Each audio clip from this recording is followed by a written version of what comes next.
കോൺഗ്രസിൽ പുതിയ വിവാദങ്ങൾക്ക് വഴി തുറന്ന നേതൃത്വത്തിനെതിരെ ആഞ്ഞടിക്കുകയാണ് ശശി തരൂർ. പാർട്ടിക്ക് വേണ്ട എങ്കിൽ തനിക്ക് വേറെ പണിയുണ്ടെന്ന് ശശി തരൂർ തുറന്നടിച്ചു. സംസ്ഥാനത്ത് നേതൃദാരിദ്ര്യമെന്നും ഇന്ത്യൻ എക്സ്പ്രസ് പോഡ്കാസ്റ്റിൽ തരൂർ നിലപാടെടുത്തു.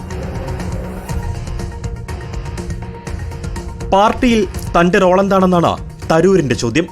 പാർട്ടിക്ക് വേണ്ടെങ്കിൽ മറ്റു ജോലികളിലേക്ക് മടങ്ങും. കേരളത്തിൽ നേതൃനിരയിലേക്ക് ഉയർന്നു വരാൻ താൽപര്യമുണ്ടായിരുന്നു. അതിനുള്ള അവസരം പാർട്ടി ഒരുക്കുന്നില്ല. തന്റെ കഴിവുകൾ പാർട്ടി പ്രയോജനപ്പെടുത്തുന്നില്ല. ചുമതലകളില്ലാതെ ഇങ്ങനെ തുടരുന്നതിൽ എന്ത് കാര്യം? ഇതൊക്കെയാണ് ശശി തരൂരിന്റെ പരാതി. കേരളത്തിൽ പാർട്ടിക്ക് ശക്തമായ നേതൃത്വം ഇല്ല എന്നുകൂടി ശശി തരൂർ പറയുമ്പോൾ ഇതൊരു യുദ്ധം പ്രഖ്യാപിക്കൽ കൂടിയാണ്.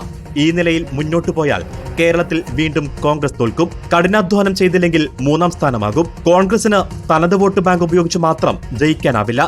ശക്തമായ സംഘാടനം വേണം. ദേശീയ തലത്തിലും കോൺഗ്രസ് തകർച്ചയിലേക്ക് മാത്രമാണ് യാത്ര ചെയ്യുന്നത്. പ്രവർത്തക സമിതിയിൽ കാര്യമായ ചർച്ചകളൊന്നുമില്ല എന്നും ശശി തരൂർ പറയുന്നു.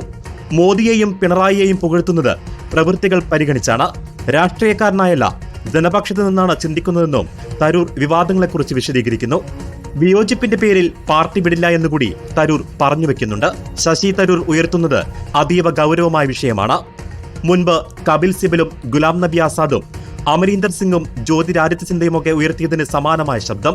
ആ ശബ്ദവുമായി കോൺഗ്രസിനുള്ളിൽ പടവെട്ടി നിൽക്കാൻ ശശി തരൂരിന് കരുത്തുണ്ടാകുമോ എന്നാണ് കാത്തിരുന്ന് കാണേണ്ടത്. റിപ്പോർട്ടർ, ദില്ലി.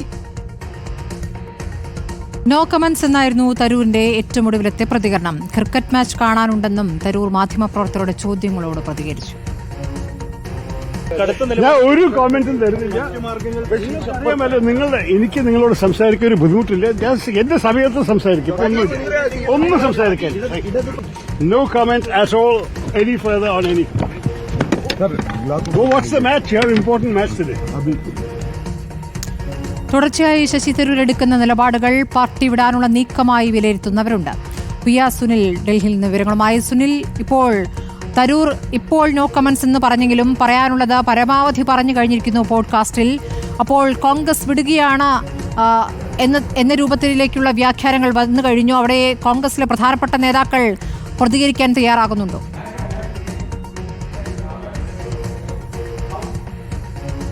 സ്മൃതി, എന്തായാലും കോൺഗ്രസ് നേതൃത്വം ഇക്കാര്യത്തിൽ ഇതുവരെ പ്രതികരിച്ചിട്ടില്ല. ACCയിൽ നിന്ന് ഔദ്യോഗികമായി എന്തെങ്കിലും ഒരു പ്രതികരണം ശശി തരൂരിന്റെ ഈ നിലപാടിൽ വന്നിട്ടില്ല. അതായത് നേരത്തെ കാറ്റിൽ ക്ലാസ് എന്ന് പറഞ്ഞ മന്ത്രിസ്ഥാനം നഷ്ടപ്പെടുത്തിയ ആളാണ് ശശി തരൂർ. അതൊരു അബദ്ധമായിരുന്നു.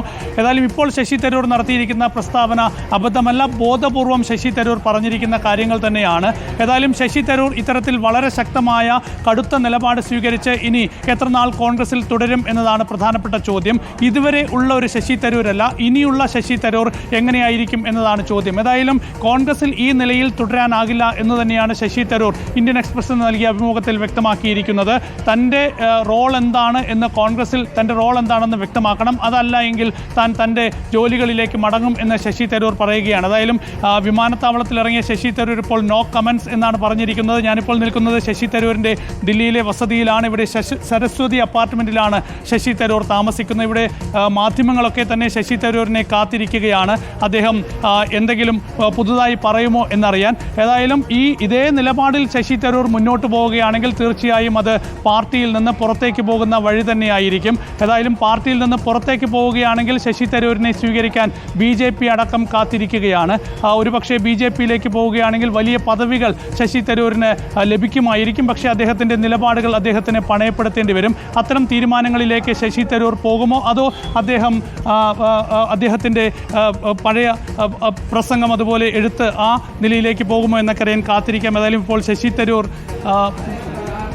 തരൂരിൻ്റെ വാഹനമല്ല. ഏതായാലും അല്പസമയത്തിനകം അദ്ദേഹം ഇവിടെ അദ്ദേഹത്തിൻ്റെ വസതിയിലേക്ക് എത്തും.